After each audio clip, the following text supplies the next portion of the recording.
Bonjour à tous, avec cette série de vidéos, j'aimerais, comme le pape François nous y invitait en 2015, revenir avec vous sur les œuvres de miséricorde corporelle et spirituelle. Souvenez-vous, c'était pour essayer de mieux vivre et plus profondément l'année jubilaire sur la miséricorde. Et voilà ce qu'alors le pape François nous indiquait. Ce sera une façon de réveiller notre conscience souvent endormie face au drame de la pauvreté et de pénétrer toujours davantage le cœur de l'Évangile.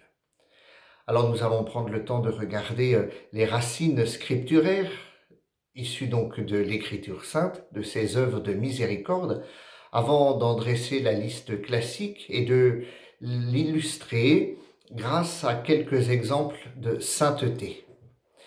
Tout d'abord, les œuvres de miséricorde se décomposent en deux groupes: les œuvres de miséricorde corporelle et les œuvres de miséricorde spirituelle. Quelle définition donner aux œuvres de miséricorde corporelle? Simplement, le soulagement de notre prochain dans ses besoins matériels.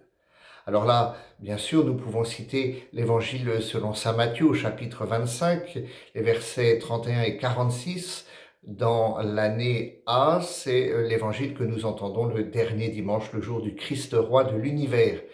Souvenez-vous, j'avais faim et vous m'avez donné à manger, j'avais soif et vous m'avez donné à boire, j'étais un étranger, vous m'avez accueilli, j'étais nu et vous m'avez habillé, j'étais malade et vous m'avez visité, j'étais en prison et vous êtes venu jusqu'à moi.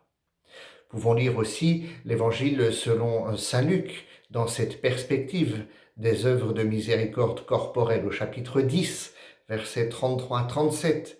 Un Samaritain qui était en route arriva près de lui, il le vit et fut saisi de compassion. Il s'approcha et pansa ses blessures, y versant de l'huile et du vin, puis il le chargea sur sa propre monture, le conduisit dans une auberge et prit soin de lui. Nous pouvons aussi ouvrir l'Ancien Testament, par exemple le grand prophète Isaïe au chapitre 58, versets 6 à 8. Le jeûne qui me plaît, ce n'est pas ceci. N'est-ce pas ceci, faire tomber les chaînes injustes, délier les attaches du joug, rendre la liberté aux opprimés, briser tous les jougs, n'est-ce pas partager ton pain avec celui qui a faim, accueillir chez toi les pauvres sans abri, couvrir celui que tu verras sans vêtements, ne pas te dérober à ton semblable. Le livre de Tobie aussi nous met sur la voie au premier chapitre, versets 16 à 17. Je faisais beaucoup d'aumônes à mes frères de race. Je donnais mon pain à ceux qui avaient faim et des vêtements à ceux qui étaient nus. Si je voyais le cadavre de quelqu'un de ma nation, je l'enterrais. Et puis nous terminons avec le livre du Siracide, le conseil de Bin Sirac, le sage, chapitre 7, versets 32 à 35. Tends aussi ta main aux pauvres pour être pleinement béni. Que ta générosité s'étende à tous les vivants, même envers les morts, sois généreux. Voilà quelques exemples de l'Écriture sainte concernant les œuvres de miséricorde corporelle. Venons-en maintenant à ce qui sous-tend la liste que je vous découvrirai tout à l'heure des œuvres de miséricorde spirituelle. Celles-ci ont pour définition le soulagement de notre prochain dans ses besoins spirituels. Bien souvent, c'est saint Paul alors qui nous invite à agir ainsi. Dans le 12e chapitre de l'Épître aux Romains, chapitre 12-17, saint Paul écrit « Ayez la joie de l'espérance, tenez bon dans l'épreuve, soyez assidus à la prière, partagez avec les fidèles qui sont dans le besoin, pratiquez l'hospitalité. » Dans l'Épître aux Éphésiens, au chapitre 4, « Supportez-vous les uns les autres avec amour. » Et encore, dans l'Épître aux Colossiens, chapitre 3, versets 12 à 17, « Revêtez-vous de tendresse et de compassion, de bonté, d'humilité, de douceur et de patience.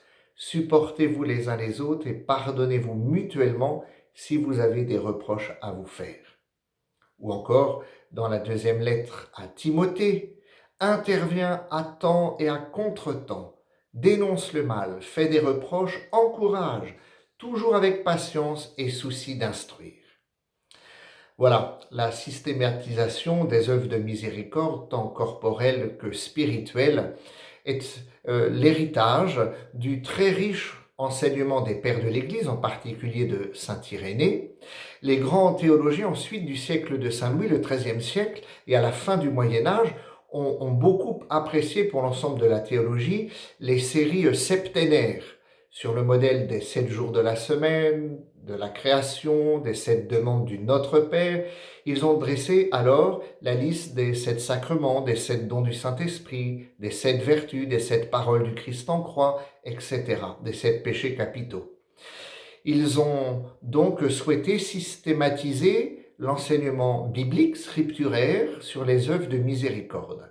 Et c'est l'origine alors des 2 listes classiques que nous allons voir dans les prochaines vidéos. Les 7 œuvres de miséricorde corporelle sont 1. Donner à manger à ceux qui ont faim, 2. Donner à boire à ceux qui ont soif, 3. Vêtir ceux qui sont nus, 4. Loger les pèlerins, 5. Visiter les malades, 6. Visiter les prisonniers, 7. Ensevelir les morts.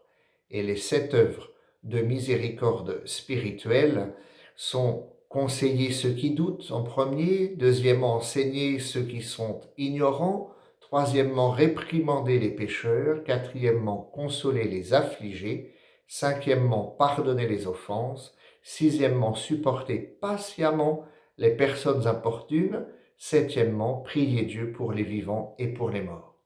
Nous prendrons le temps dans les prochaines vidéos de les détailler et d'en donner quelques exemples avec des frères qui nous ont précédés sur le chemin de la sainteté. À bientôt.